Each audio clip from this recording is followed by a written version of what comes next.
옛날 옛적 아름답고 신비로운 숲으로 둘러싸인 의정부라는 마을이 있었습니다. 이 마을은 고요하고 평화로웠지만 그 숲에는 아무도 알지 못하는 비밀이 숨겨져 있었습니다. 사람들은 그 숲을 별자리 숲이라 불렀으며 그 이름 그대로 하늘을 수놓는 별자리가 숲의 나무들 사이에 떠다닌다고 전해졌습니다. 주인공인 소년 민주는 호기심이 왕성한 16살의 용기 있는 소년이었습니다. 민주는 항상 마을 어르신들로부터 별자리 숲의 전설을 들으며 자랐지만 그 신비의 숲에 직접 들어갈 용기를 내는 사람은 아무도 없었습니다. 하지만 민주는 달랐습니다. 그는 그 숲의 비밀을 밝혀내고 싶다는 열망을 가지고 있었습니다. 어느 날 마을의 떠돌이 상인이 찾아와 아주 오래되고 낡은 책 한 권을 내놓았습니다. 그 책은 별자리 숲에 얽힌 오랜 전설과 비밀을 기록한 것이었으며 그 안에는 별자리 숲의 중심에 숨겨진 마법의 문이 있다는 내용이 적혀 있었습니다. 그 문을 지나면 세상의 지혜를 얻게 된다는 겁니다. 민주는 이 이야기에 매료되어 결국 그 책을 손에 넣었습니다. 민주는 책을 샅샅이 읽고 드디어 별자리 숲으로 모험을 떠나기로 결심했습니다. 그는 친구들에게 자신의 계획을 설명하였고 친구들 역시 두려움 속에서도 호기심에 함께 가겠다고 자청했습니다. 그들은 모험에 필요한 준비물을 챙겨 숲을 향해 나아갔습니다. 숲에 들어선 그 순간 민중과 그의 친구들은 신비로운 느낌에 사로잡혔습니다. 나무 사이사이로 흐르는 별빛은 마치 빛나는 강처럼 흐르고 있었고 숲 깊은 곳에서는 낯선 메아리 소리가 들려왔습니다. 마치 숲 그 자체가 살아 숨쉬고 있는 듯했습니다. 숲을 헤매던 와중 민중과 친구들은 이상한 구름 모양의 생명체를 만났습니다. 그것은 이 숲의 수호자였으며 이들에게 별자리 숲의 오랜 역사와 마법의 문에 대한 이야기를 들려주었습니다. 그 수호자는 세상을 밝히는 지혜의 힘을 가지려면 용기와 진정한 마음이 필요하다고 말했습니다. 결국 오랜 탐험 끝에 그들은 숲의 중심에 도착했습니다. 그곳에는 엄청난 규모의 나무가 서 있었고 나무의 두꺼운 줄기에는 신비로운 문양이 새겨져 있었습니다. 책에서 읽었던 마법의 문이었습니다. 민주는 마음을 가다듬고 친구들과 함께 그 문을 열었습니다. 문을 통과하자 신비로운 빛이 그들을 감싸기 시작했고 그 순간 민중과 친구들은 각자의 마음속 깊은 곳에 숨겨진 진정한 자신을 마주하게 되었습니다. 문은 단순히 세상의 지혜를 얻는 것 이상으로 자기 자신을 이해하고 성장할 수 있도록 돕는 통로였습니다. 모험을 마치고 마을로 돌아온 민중과 친구들은 전보다 더 성숙하고 깊어진 마음을 가지게 되었습니다. 그들은 이야기를 통해 의정부 마을 사람들에게 별자리 숲의 진정한 의미를 전할 수 있었고 마을 사람들 역시 그 숲을 다시금 소중히 여겨야 함을 깨달았습니다.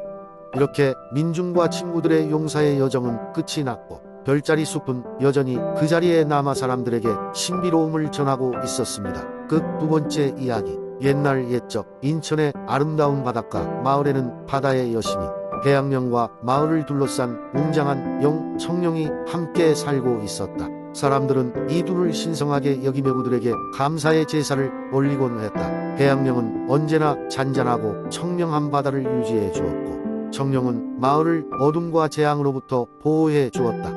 마을 사람들은 그들의 덕분에 풍요로운 삶을 누릴 수 있었다. 그러던 어느 날 먼 바다에서 감당하기 힘든 해일이 밀려왔다. 마을 사람들은 두려움에 빠졌고 바다의 여신 해양령은 즉시 그것을 막기 위해 자신의 모든 힘을 다해 노력했다. 그러나 힘이 막강한 해일은 여느 때보다도 강력했기에 해양령도 힘에 부치고 있었다. 이를 지켜보던 청룡은 용암 같은 분노를 느끼고 마침내 바위산 크기의 거대 모습으로 변하여 바다와 하늘을 가로지르며 해일과 맞서 싸웠다. 청룡은 힘찬 꼬리를 사용하여 해일을 물리쳤고 그 파장은 하늘 높이 치솟아 빛나는 무지개를 그려냈다. 해일은 점점 그 힘을 잃고 사라졌고 마을 사람들은 청룡과 해양령에게 무한한 감사를 표했다. 청룡은 해양령에게 다가가 부드러워진 자신의 모습으로 돌아오며 말했다. 우리는 함께라면 어떤 시련도 이겨낼 수 있어. 해양령은 미소를 지으며 끄덕였다. 그러나 그들은 알지 못했다. 그들이 해일을 물리친 순간 머나먼 바다 깊숙한 곳에서 또 다른 존재가 그것을 지켜보고 있었다.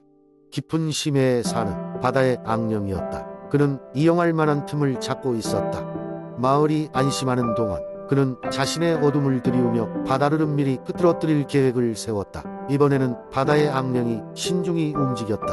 마을의 젊은 어부들이 어획량이 감소하는 것을 느끼자 점점 더 멀리까지 나아갔다. 그 틈을 노려 바다의 악령이 그들을 끌어내렸고 젊은 어부들은 악령의 마법에 걸려 마을로 돌아오지 못했다. 이에 마을 사람들은 다시금 불안을 느꼈고 해악령과 청룡에게 도움을 청했다. 해악령은 자신이 아니라면 가능한 존재가 악령일 것이라 추측하고 조사에 나섰다. 그녀는 청룡에게 도움을 요청했다. 바다를 어지럽히는 이가 있다. 그의 어둠이 깊은 바다 속에서의 곳으로 다가오고 있어. 우리 함께 막아내자. 청룡은 해악령과 손을 맞잡고 그들의 힘을 모았다. 바다의 악령은 쉽사리 모습을 드러내지 않았다. 하지만 해악령과 청룡은 포기하지 않고 어둠의 흔적을 추적했다. 그들의 끈질긴 노력 끝에 바다 깊은 곳에서 이들은 악령의 거처를 발견하게 되었다. 악령은 그들을 비웃으며 수많은 거대한 파도와 환상들을 만들어내어 둘의 앞길을 막았다. 그러나 해악령과 청룡은 그동안 마을 사람들과 쌓아온 신뢰와 봉사로 더욱 강력해졌다. 청룡은 서로의 힘을 극대화하기 위해 해악령에게 물마법의 힘을 하나로 융합할 것을 제안했다. 해악령은 수긍하며 그들의 마법을 함께 사용하여 바다에 악령을 거대한 물의 감옥에 가두었다. 마침내 악령의 힘은 크게 줄어들었고 마을은 다시 평화를 찾게 되었다. 그 이후로도 해악령과 청룡은 서로의 곁에서 항상 마을을 지키며 바다와 땅 위의 평화를 지속적으로 수호하였다. 마을 사람들은 그 이후로도 해마다 크고 작은 제사를 열어 그들에게 감사의 마음을 전하며 그들의 이야기를 세세히 말하며 후손들에게도 전해 내려갔다. 이렇게 인천의 바닷가 마을은 다시 한 번 평온함 속에서 번영을 이어가게 되었다. 세 번째 이야기. 옛날 옛적 한국의 아름다운 지역인 횡성에는 매년 늦가을 밤이 되면 짙은 안개가 내려앉아 모든 것을 은은하게 덮곤 했다. 이 안개가 짙어질 때면 신비한 일이 벌어지곤 했는데 그중 가장 유명한 이야기는 바로 달빛 아래의 소나무 숲에 대한 이야기이다. 횡성의 어귀에는 커다란 소나무 숲이 있었고 이곳에는 수백 년 된 나무들이 늘어서 있었다. 사람들은 이 숲을 달빛 숲이라 불렀다. 낮에는 평범한 숲처럼 보였지만 밤이 되면 특히 보름달이 뜨는 날에는 아무도 그곳에 가려 하지 않았다. 왜냐하면 그 숲에는 전설 속의 존재가 숨쉬고 있다고 믿었기 때문이다. 전설에 따르면 이 숲에는 달의 영혼이라 불리는 신비로운 존재가 살고 있었다. 이 영혼은 달빛이 가장 밝은 밤에만 숲을 걸어 다녔으며 그런 밤에 숲을 방문한 사람들은 그 영혼과 마주치게 된다면 소중한 세 가지 소원을 들어준다는 이야기가 전해 내려왔다. 하지만 이 영혼을 본 사람은 드물었다. 그 이유는 숲이 워낙 깊고 복잡하여 쉽게 길을 잃기 쉬웠기 때문이다. 옛날 사람들은 이 숲을 지나는 길을 찾기 위해 종종 빛나는 돌멩이를 손에 쥐고 숲으로 들어갔다. 이 돌멩이는 특별한 빛을 띠며 길을 잃었을 때 집으로 돌아오는 길을 안내해 주었기 때문에 달의 눈물이라 불렸다. 한편 어느 마을에는 이름이 난 똑똑한 소년 수혁이 있었다. 그는 달빛숲의 비밀에 대해 늘 호기심을 품고 있었다. 어느 보름달이 가득한 밤 그는 그의 충실한 강아지 복순이와 함께 소원 세 가지를 빌기 위해 용감하게 숲으로 들어갔다. 그는 달의 눈물을 주머니에 넣고 무사히 돌아가지 못할 걱정도 잊은 채 신비로운 모험을 떠나기로 결심했다. 수혁은 숲 가장자리에서부터 복순이와 함께 조심스럽게 길을 걸었다. 보름달이 떠오르면서 숲은 은은한 빛에 휩싸여 있었고 그의 마음은 설렘과 두려움이 교차했다.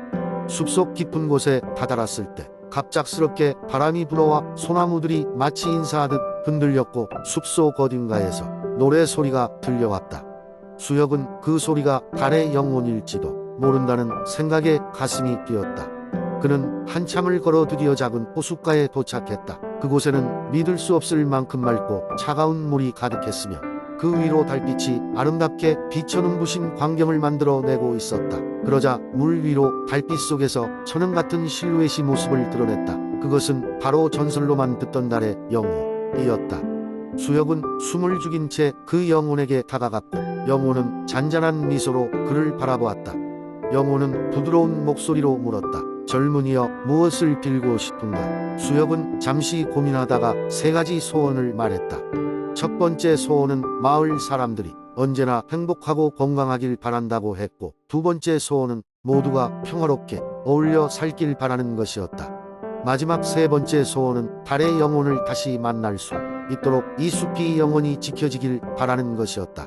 영혼은 수혁의 소원을 들어주겠다 약속하며 그가 진심이라고 느낀다면 언젠가 다시 만나게 될 것이라 덧붙였다. 수혁은 복순이를 데리고 무사히 마을로 돌아갔고, 숲의 사랑스러운 전설은 이후로도 오랫동안 마을 사람들 사이에 회자되었다.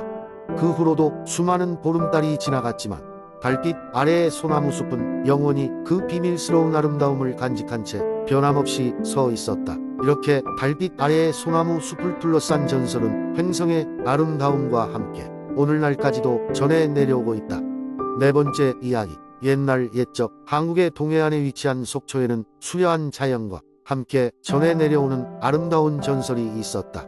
이 마을에는 동해의 맑고 푸른 바다와 설악산의 웅장한 산세가 어우러지면서 사람들과 자연이 조화롭게 살아가고 있었다. 어느 날 산에는 무시무시한 폭풍이 몰아치기 시작했다. 산에 정령인 한계령, 이 분노한 것처럼 보였다. 마을 사람들은 두려움에 떨며 원인을 찾기 위해 고민했다. 마을의 장로는 폭풍의 원인이 산과 바다의 조화를 깨드리는 인간의 잘못이라 여겼다. 영리한 소년 민수는 장로와 함께 방안을 모색하였다. 마을 원로들은 사람들 사이에 오랫동안 전해 내려오는 노래가 이 문제를 해결하는 열쇠가 될 수 있다고 말했다. 이 노래는 산과 바다의 조화를 노래하는 전설의 노래조화의 멜로디였다. 그러나 이 노래는 오랜 세월 동안 잊혀져 가고 있었고, 이를 부를 수 있는 사람도 거의 없었다. 민수는 마을 곳곳을 다니며 노래를 하는 사람을 찾기 시작했다. 이 과정에서 민수는 마을을 넘어 주변의 작은 마을까지 다니며 옛 이야기를 듣고 전설의 노래를 복원하기 위해 노력했다. 그러던 중 어느 노인과 만나게 되었다. 이 노인은 과거 속초에서 가장 멀리 바다로 나가던 어부였고, 전설의 노래에 대한 이야기를 할아버지로부터 들은 적이 있었다. 노인은 민수에게 전설의 노래가 담긴 고대의 기록을 보여주었고, 기억나는 일부 멜로디를 허밍해 주었다. 민수는 이 노래를 들으며 곧바로 음을 익혔다. 민수는 마을로 돌아가 장로와 마을 사람들을 모아 노래를 가르쳤다. 마을 사람들은 힘을 합쳐 모두가 노래를 배웠고, 폭풍이 심해지던 어느 날 밤 산 아래 송 암직판에서 노래를 부르기 시작했다. 조화의 멜로디가 산과 바다에 울려 퍼질 때 난폭하던 폭풍은 어느새 잔잔해지기 시작했다. 이후로 속초의 사람들은 자연과의 조화를 더욱 중시하며 살아가게 되었으며, 노래는 마을의 중요한 문화로 자리잡게 되었다. 전설의 노래를 외우지 못하더라도 그 의미는 세대에서 세대로 전해져 자연에 대한 경외심과 조화를 이루고자 하는 속초 사람들의 마음속에 깊이 남았다. 여전히 속초의 깊고 푸른 바다와 웅장한 설악산은 서로 마주하며 마을과 함께 살아 숨쉬고 있다.